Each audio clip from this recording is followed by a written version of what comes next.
Les forces russes ont pris le contrôle de la majeure partie de la ville orientale de Severodonetsk. Selon le gouverneur de la province ukrainienne de Lougansk, de violents combats se poursuivent dans et autour de cette ville clé.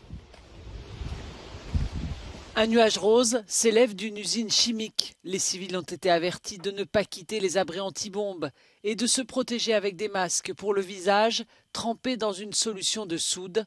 Un réservoir d'acide nitrique a été touché par une frappe russe.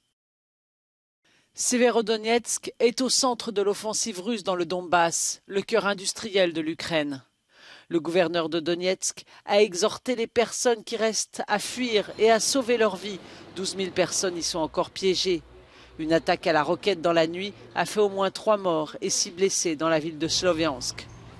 Le président ukrainien a déclaré que les forces militaires du pays avaient remporté quelques victoires près de Kherson et dans certaines parties de la région de Kharkiv, mais que la victoire de l'Ukraine dépend de la fourniture d'armes.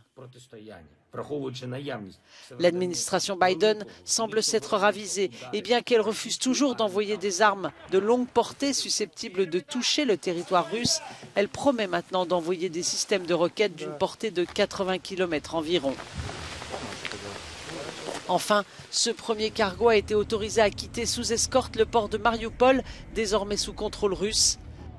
À son bord, une cargaison de métal, mais destinée à la Russie. L'Ukraine accuse Moscou de pillage et de vol.